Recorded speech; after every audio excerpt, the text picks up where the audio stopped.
The morning Daniel Reeves walked into the most prestigious culinary competition in Canada, carrying a battered metal toolbox instead of a proper knife roll, the entire registration hall went quiet in the way that rooms only go quiet when something has gone very wrong. He was wearing a flannel work shirt with a faded logo from a lumber supply company in Sudbury. His hands were calloused in the way that came from actual labor, not kitchen work. And walking beside him, holding 2 fingers of his right hand, was a girl of about 7 with thick brown braids and a stuffed owl tucked under her arm. The registration desk was staffed by a young man in a crisp white apron who looked at Daniel's toolbox, then at Daniel, then at the toolbox again. "This is the preliminary check-in for the Canadian Culinary Excellence Awards," he said carefully. "The professional category." "I know," Daniel said, setting the toolbox on the counter. "I registered 3 weeks ago. Daniel Reeves from Sudbury." The young man typed his name and found the entry. His expression shifted in a way that people think is subtle but rarely is. "Right, you're in. Bay 12, around the side entrance," he added, the loading entrance, in a way that made it clear it wasn't a coincidence. Daniel picked up his toolbox and took his daughter's hand again. "Come on, Maya." She looked up at him with dark eyes. "He was rude. He was confused," Daniel said. "There's a difference." The event was being held at the Fairmont Royal York in Toronto, and no venue in Canada was better suited to making someone feel like they'd walked into the wrong building. The competition floor alone was larger than Daniel's entire apartment. Stations gleamed under professional lighting. Sponsors' logos ran along every surface. Camera crews moved between participants who wore the kind of chef's whites that never see an actual kitchen. Daniel had one set of chef's whites. He'd bought them secondhand from a culinary school supply sale in 2019 and laundered them until the fabric had gone soft. They were clean, they were pressed, but they were not new, and in this room, new was the baseline. He found Bay 12 and set down the toolbox. The station itself was standard issue: burner range, prep counter, cold storage beneath.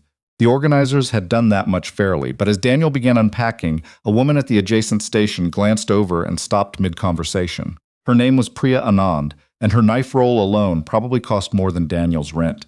She had the posture of someone who had been told she was exceptional so many times it had become structural, part of how she held her spine. She was a finalist on 2 national cooking programs. Her restaurant in Vancouver had 2 stars and a waiting list that extended into the following year. "Is that a toolbox?" she asked. "Repurposed," Daniel said. He opened the latches. Inside, nested in foam cutouts he'd shaped himself, were 12 knives, not matched, not from any single maker. Each one was different lengths, different profiles, different origins. Priya leaned closer despite herself. "Where did you get those?" "Made them," Daniel said. She straightened. Something moved across her face, amusement maybe, or the precursor to it. "You made your knives, most of them. A few I restored." He lifted one, a chef's knife with a handle made from a piece of walnut he'd found at a demolition site. The blade caught the light. "This one I finished 2 weeks ago." Priya said nothing more, but she turned to the man on her other side and said something quiet, and he looked over, and they both looked at the toolbox with a particular expression of people who are trying to decide if something is charming or sad. Daniel didn't watch them decide. He had work to do. The CCEA was not a television competition. There were no dramatic reveals, no judges in dramatic lighting, no eliminated contestants weeping into their mise en place. It was, in the industry, the real one. 3 rounds over 2 days, judged by a blind panel, with evaluation criteria that ran to 40 pages. Winning it didn't make you famous. It made you someone that other chefs took seriously, which in the culinary world was worth considerably more. The opening reception was held that evening in the hotel's main ballroom. Attendance was mandatory for all competitors. Daniel arranged for Maya to sit with a hotel staff member who'd been designated for accompanying children. There were, apparently, 2 other competitors who'd brought kids and joined the crowd. He was standing near the back, holding a glass of water, when he first saw Margaret Chen.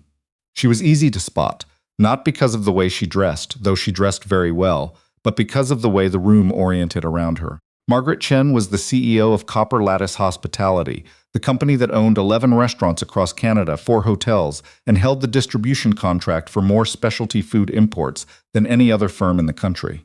She was 42 and had built the company from a single catering operation. She'd started at 31 with money borrowed from her mother and a business plan written on a legal pad on her kitchen table. The food press treated her like gravity. She didn't create trends so much as confirm them by deciding to care about them. She was also, Daniel knew from the competition materials, one of 3 industry representatives invited to observe the preliminary round. Not judges, observers, which meant she would be watching. He was thinking about that when she looked across the room and saw him. He couldn't have known in that moment what she was thinking. But what Margaret was thinking was, what is that man doing here? She said something to the woman beside her, a publicist named Diane, whom Margaret had brought as a buffer against conversations she didn't want to have. Diane looked at Daniel. Diane raised her eyebrows. Margaret set down her drink and walked over. She was direct, which was something people both admired and feared about her. She didn't approach obliquely or build toward a point. She arrived and she spoke. "Are you competing?" she asked Daniel. "Yes," he said.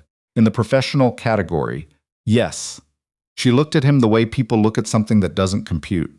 Daniel was used to this. He was 38 years old and had spent most of his adult life being something that didn't compute. He was a millwright by trade, industrial machinery maintenance, who cooked the way some people ran marathons, obsessively, privately, with a precision that had nowhere obvious to go. "What's your background?" Margaret asked. It wasn't a polite question. It was an assessment. "I work at a paper mill in Sudbury," he said. "I've been cooking seriously for about 12 years. Professionally? No." Something shifted in her expression. Not contempt exactly. Something more like the resolving of a confusion, the confusion being why he was here, and the resolution being that she'd decided he must be here by mistake, or by some quirk of the registration process, or by a confidence that would reveal itself as misplaced once the round began. "The competitors in the professional category," she said, "have a combined total of about 200 years of formal training and restaurant experience. The judging criteria are designed for that level." "I read the criteria," Daniel said. "And you think you can meet them?" "I think I have a chance." She looked at him for another moment. "I respect confidence," she said in the tone of someone about to say but. "But this competition isn't kind to enthusiasm without foundation. You might want to consider whether your time is better spent. Is there a formal withdrawal process?" Daniel asked. She paused. "I'm sorry, if I wanted to withdraw. Is there a process, or do I just not show up tomorrow?" Margaret blinked. "There's a form. I'll keep that in mind," he said, "in case I need it." She held his gaze for a moment, and then she smiled. It was a small smile, controlled, the kind that didn't reach anything. "Good luck, Mr. Reeves," he said. "Daniel Reeves." She nodded once and walked away.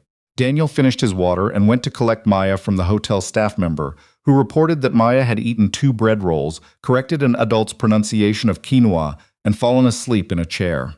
He carried her upstairs, tucked her in, and sat at the desk by the window, reviewing his prep plan for the following morning until his eyes stopped cooperating sometime after midnight.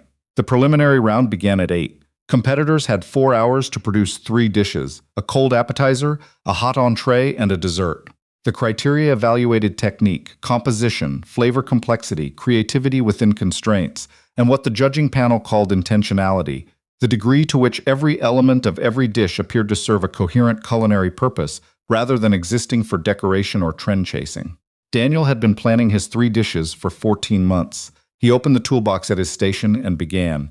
The knives drew attention almost immediately. 3 stations over, a chef named Francois Beaumont, who had trained in Lyon and run the kitchen at a Michelin-starred restaurant in Montreal for 6 years, stopped what he was doing and watched Daniel work through a butternut squash with the walnut-handled chef's knife.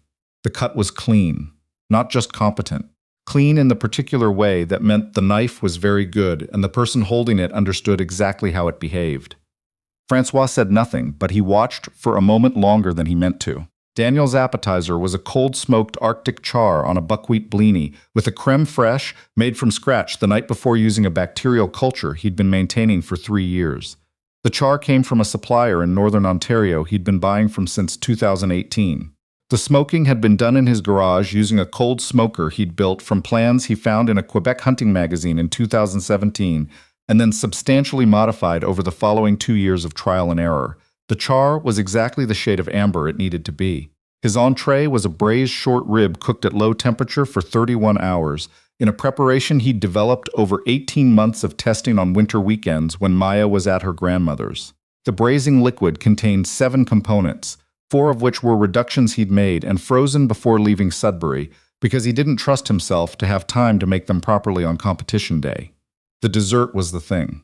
It was a maple tart, which on the surface was the most ordinary thing a Canadian could possibly make in a cooking competition. The judges presumably had eaten more maple tarts than they could count. The challenge was what he'd done with the custard, a technique he'd stumbled onto accidentally during a late-night experiment 2 winters ago, When he was trying to replicate the texture of a Japanese egg custard he'd eaten once at a restaurant in Toronto and never stopped thinking about. The result was something that wasn't quite either thing. It was something that had no name he knew of, and he'd simply kept making it until he understood what he'd done and why it worked. He plated the tart at the 3-hour 50-minute mark. He looked at it for a moment. He looked at Maya, who had been sitting quietly on a stool at the back of the competitor area for the past hour, drawing in a notebook. She looked up. He gave her a small nod. She gave him a thumbs up, very seriously. The preliminary scores were posted at 4 o'clock that afternoon.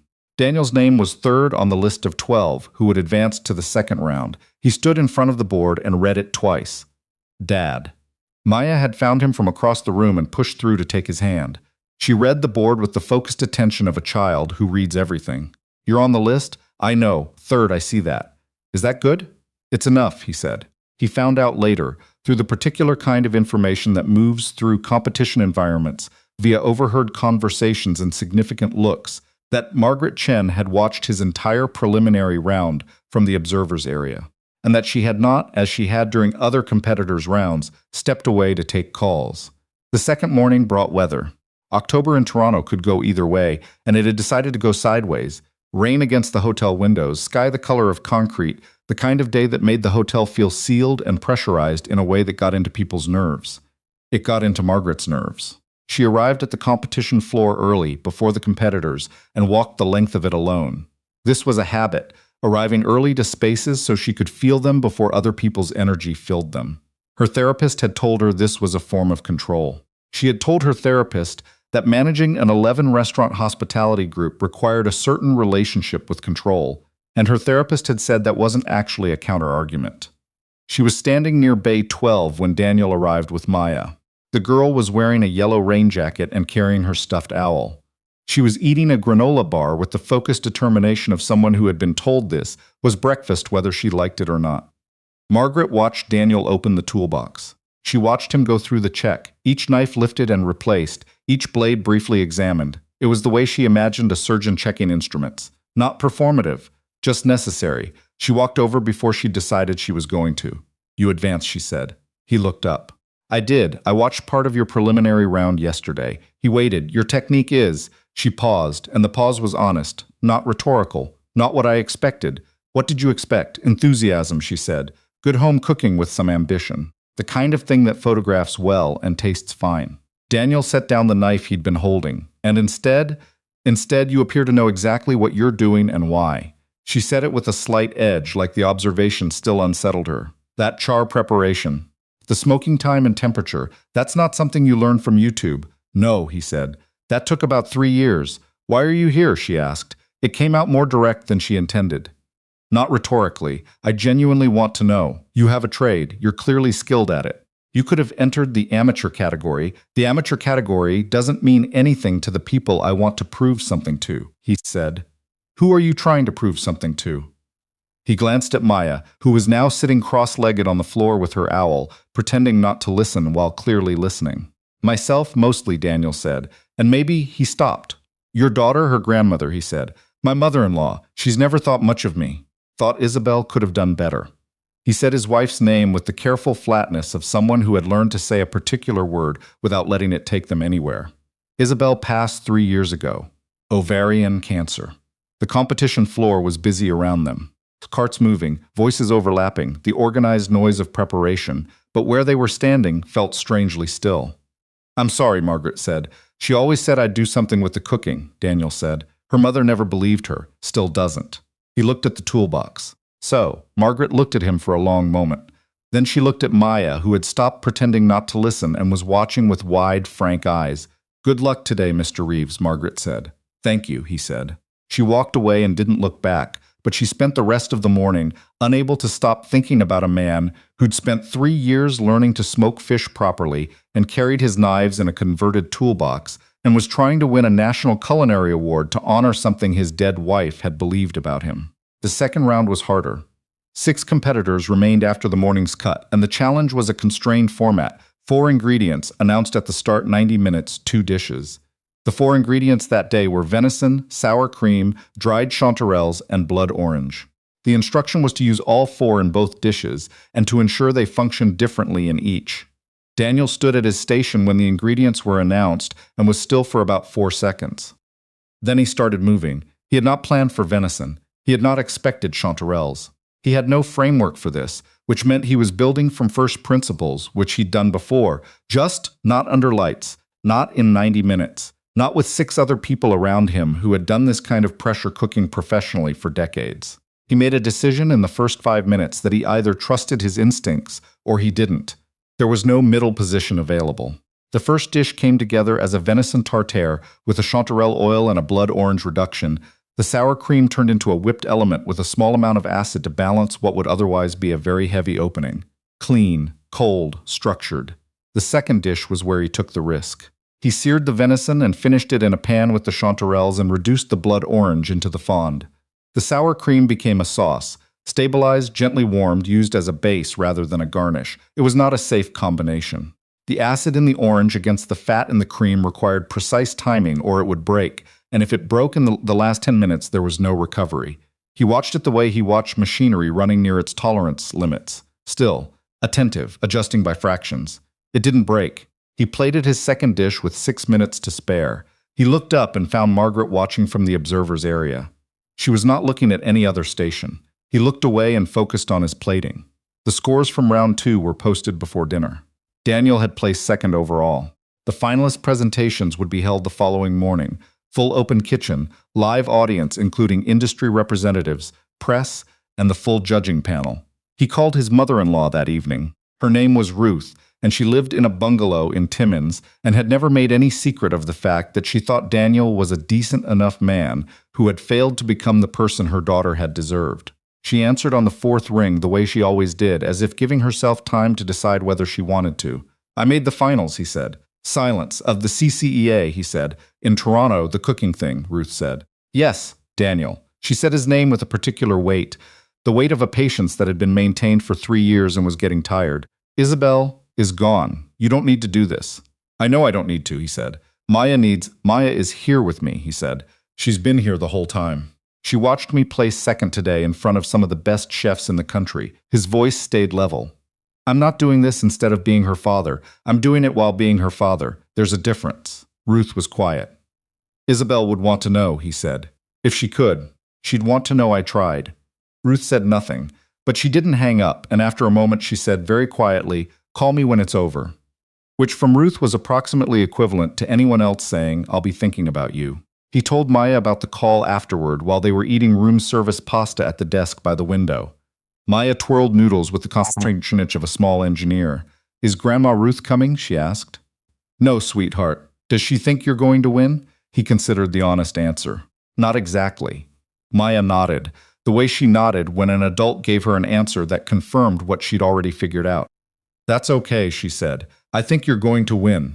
"Yeah?" She said it with complete certainty, the way 7-year-olds say things when they mean them. "Because your food tastes like something. The other people's food tastes like they were trying." He looked at her for a moment. "Where did you hear that?" "I made it up," she said, and went back to her pasta. He didn't sleep much. Not from anxiety, exactly, or not only from anxiety, but because the words kept moving in his head, the framework of what he wanted to make tomorrow, the logic of what Isabel had believed about him, and what he was going to do with it in front of 50 people in a hotel kitchen in Toronto. She had told him once, early on, before Maya, before the diagnosis, before everything that came after, that he cooked the way he fixed machinery. Not just carefully but faithfully, like he owed something to whatever he was working on, like every component mattered because every component did. He'd said that was a strange compliment. She'd said it wasn't a compliment, it was just true. He lay in the dark and thought about that. The final presentation was set for 10 in the morning. Daniel arrived at 7:30 with Maya, who was dressed in her best sweater and carrying her owl with the solemnity of someone attending something important. He was at his station checking the toolbox when Margaret found him. She looked like she'd also had a short night. The precision of her presentation was intact. She was not someone who let tiredness show publicly, but there was something behind her eyes that was operating differently than it had 2 days ago. "Can I ask you something?" she said. "Go ahead, the knives." She gestured at the toolbox. "You said you made them. Why? You could buy professional-grade knives. You have the skill to use them." Daniel picked up the walnut-handled chef's knife and held it for a moment before answering. "My wife gave me the first one. She bought me a bladesmithing course for our anniversary. We couldn't really afford it, but she saved up, and I spent a weekend learning the absolute basics and came home with a knife that was honestly not very good. He turned it in his hand. But it was mine, the first thing I'd made from nothing. She said it was the beginning of something, and I told her she was being dramatic. He said it back in the foam. She wasn't being dramatic. Margaret was quiet for a moment. What was she like? It was not a question she'd planned to ask. He could tell by the slight shift in her expression after she'd said it, the brief recalibration of someone who has surprised themselves. Honest, he said, impatient with dishonesty. She would have had a lot to say about this room. He looked at the competition floor filling with observers and press and industry people in expensive clothing. She grew up in Timmins. She didn't have much use for performance. Neither do you, apparently. She taught me that. Margaret looked at the toolbox. Then she looked at Maya, who was sitting on her stool at the back of the competitor area, watching the room with the alert stillness of a child who is memorizing something. For what it's worth, Margaret said, and the sentence seemed to give her some trouble. What you made yesterday was not what I expected from anyone in this field, not just from you, from anyone. Thank you, Daniel said. I'm not sure it's a compliment, she said. It's more of an acknowledgement that I was wrong about something. She said it with the slight discomfort of someone who had been right about things for long enough that being wrong had gotten unfamiliar. I've been in this industry for 15 years and I see people compete all the time. Most of them are cooking to the judges. You're cooking to something else. What am I cooking to? She held his gaze. I have no idea. That's what I can't figure out. She straightened. Good luck, Mr. Reeves. I'll be watching. I know, he said. The final round had no constraints. That was the thing that made it the hardest. No surprise ingredients, no time pressure format, no external structure. 2 hours to make whatever you wanted, judged against itself. Daniel had known for 14 months what he was going to make. He was going to make the meal Isabel had asked him to make for their 10th anniversary. The meal they'd talked about every year that they kept postponing because the timing was never right, because money was tight, because Maya was small, because something was always more urgent. The meal she'd described to him in the months after her diagnosis with the kind of specificity that meant she knew they were never going to get to make it together. He had spent 3 years learning to make it the way she'd described. He started with a beef consommé, clarified over an hour using a technique that required continuous attention and produced, when it worked, a liquid so clear you could read through it. Isabel had loved consommé. She'd had it once at a restaurant in Montreal on their first trip away together, and she'd said it was the most elegant thing she'd ever eaten. Something that looked like nothing and tasted like everything. He made bread beside it, not complicated bread. A simple milk bread, enriched, soft in the way that made you want another piece before you'd finished the first. Isabel's mother had made bread like this, back before everything between Ruth and Daniel had calcified into what it was now. Maya had never had it. He'd been trying for 2 years to get it right. He got it right today.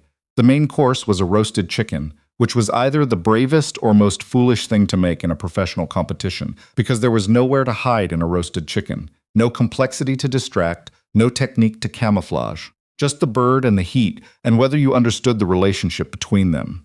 He understood the relationship between them. He had roasted a chicken every Sunday for 3 years. Every Sunday, without exception, through grief and exhaustion and the particular hollowness of cooking for one adult and a small child who ate about 4 things reliably. Every Sunday, because Isabel had said that a perfect roast chicken was the most loving thing one person could make for another, and he had not been able to make it perfect while she was alive, and making it perfect after felt like the only form of conversation still available to him. The chicken came out of the oven with 22 minutes left. He rested it. He made a pan sauce from the fond, deglazing with a white wine from the Niagara Peninsula that Isabel had always preferred. He sliced it with the walnut-handled knife. He plated everything with 6 minutes to spare. The room was very quiet. Not the quiet of disinterest, the quiet of attention. He looked at Maya. She was sitting completely still with her owl in her lap, and her eyes bright in a way that meant she was trying not to cry, which meant she understood, on some level, what this was. He gave her the same small nod he'd given her 2 days ago. She gave him back the same thumbs up, and then she gave up on not crying, just a little, and turned her face into her owl's head so nobody would see. The judges deliberated for 50 minutes. Daniel sat with Maya in the corridor outside the ballroom where the announcement would be made. She had her head against his arm and was 3/4 asleep, the owl held loosely. The hallway was carpeted and hushed and smelled like hotel carpet and coffee from somewhere nearby. If you don't win, Maya said without opening her eyes. Yeah, it's still real. What you made. It's still real even if they don't say. He looked down at the top of her head. The braids Isabel used to do were slightly coming undone at the ends, because he was better at making consommé than he was at braids, and that was just the truth of things. Who told you that? Nobody, she said. I thought it. You think a lot. Yeah, she said, already mostly asleep. I know. Margaret found him there, in the corridor, 20 minutes before the announcement. She sat down in the chair beside him with the air of someone who had decided to do something and was going to do it before she thought better of it. I want to tell you something, she said. He waited. I started Copper Lattice when I was 31. My first location was a catering kitchen in Mississauga that I shared with 2 other businesses, one of which stored cleaning supplies in the same space as my prep area. I worked there for 14 months before I could afford my own lease. She said it evenly, not with sentiment, just with the factual quality of someone reporting something true. The first time I submitted a proposal for a major hotel contract, the procurement director told me, very politely, that my presentation was impressive, but that they preferred to work with established operations, meaning operations run by people who looked like him and had been doing it longer than him and hadn't started their business on money borrowed from their mother. Daniel looked at her. I got the contract on the 3rd try, she said, 2 years later. And I have thought about that procurement director every single day since, not because I'm angry at him anymore, but because I want to make sure I never become him. A pause. I became him a little bit on Thursday, with you. At the reception, you told me to think about withdrawing, he said. Yes, that was fairly direct becoming him. Yes. She looked at Maya, asleep against his arm. I think what you made today, she stopped. I've been in a lot of kitchens. I've eaten in a lot of restaurants. I've judged food events for 8 years. What you made today was not a competition entry. It was, she searched for the word, evidence, of something. He didn't say anything. I don't know what your plans are, she said. Presumably you go back to Sudbury and the mill and the garage with the smoker. But if you ever wanted to talk about something else, some different direction, I'd like to be part of that conversation. Not as an investor who buys something and reshapes it. As someone who wants to see what you'd do if you had more resources and fewer Sundays between. She stood up. That's all I wanted to say. She walked back toward the ballroom. He sat in the corridor with his sleeping daughter and thought about Isabel, who would have had opinions about all of this. Forthright opinions, delivered without ceremony. She'd probably have said something about the carpet. She'd noticed carpets. She'd always had views on carpets in ways he'd never fully understood. He missed her in the ordinary way he always missed her. The way that had stopped being acute and had become ambient, the background frequency of a life lived around an absence. Present always, devastating occasionally. Most of the time, just part of the weather. The announcement was made at 3:15. The head judge was a woman named Dr. Patricia Shore, who had been writing about Canadian food culture for 25 years and had opinions about it that she shared without asking whether you wanted them. She stood at the front of the ballroom with the ease of someone who had delivered a lot of verdicts. This year's competition was unusually strong across all rounds, she said. The panel's deliberation was longer than usual, which I will attribute to genuine difficulty rather than disagreement. A dry pause. Though there was also some of that. Laughter from the room. In the final round, the panel evaluates not only technical execution and flavor development, but what we call culinary honesty, the degree to which the food on the plate represents a genuine and coherent point of view, rather than an assembly of impressive techniques. By that criterion, this year's decision was, in the end, not difficult at all. Daniel was standing at the edge of the room. Maya had woken up for the announcement and was standing beside him holding his hand with both of hers. The 2024 Canadian Culinary Excellence Award goes to Daniel Reeves of Sudbury, Ontario. The room reacted in the particular way rooms react when an outcome is surprising, and upon reflection, completely right. There was a beat of silence. Then applause. And in the applause, something that wasn't quite consensus, but was something near it. The collective recognition of people who knew what good food was accepting that they had seen it. Francois Beaumont, 6 stations away during the preliminary round, started clapping first among the competitors. He was smiling like someone who had suspected something and been proven right. Priya Anand, beside him, clapped with the precise tempo of someone who had not expected this and was making a decision about how to feel about it. Maya did not clap. She made a sound that was somewhere between a gasp and a laugh and buried her face in Daniel's side. He stood very still for a moment. Then he put his arm around her and held on. Dr. Shore said something about the consommé. She said it was the most technically demanding preparation in the final round, And the one most competitors at this level would have avoided precisely because of that, because clarity of execution at that level left nowhere to hide, and that nowhere to hide was exactly the point.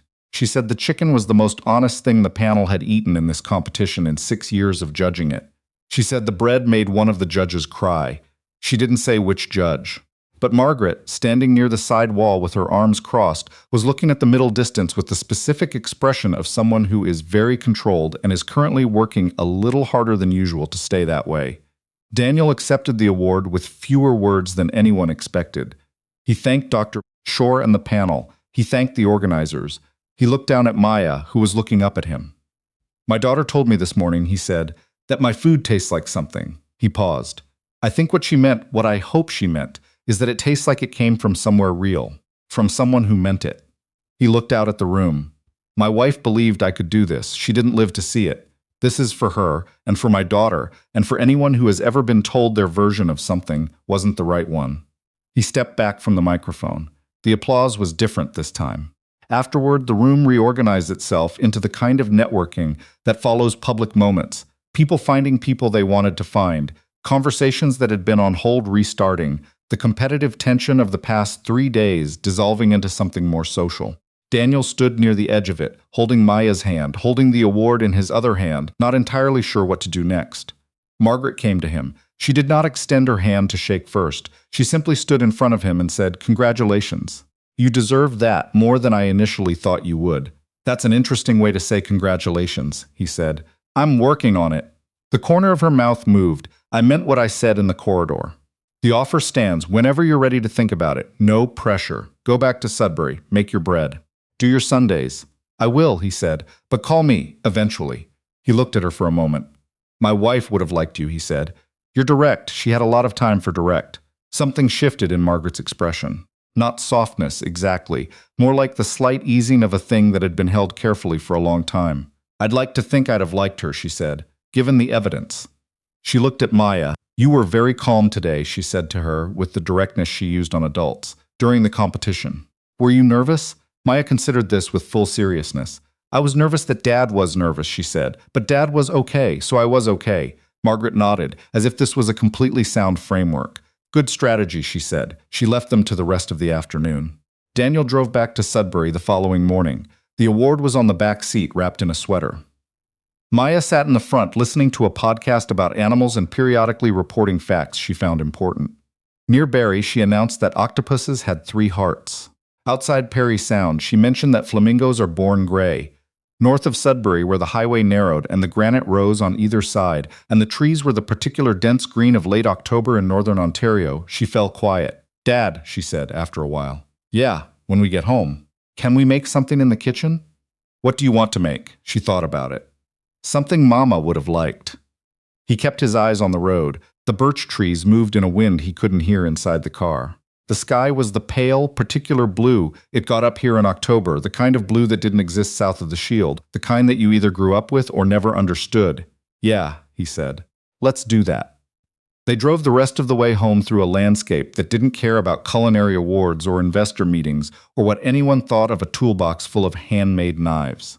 It cared only about being itself, granite and spruce, and the cold, clear water of the lakes, and the fact that winter was coming, had always been coming, would always come and always pass. The house was exactly as they'd left it. The garage still smelled like wood smoke and metal shavings, and the cold smoker he'd built from plans in a hunting magazine 7 years ago. Maya went in ahead of him and turned on the kitchen light, and the familiar objects of their life assembled themselves around her.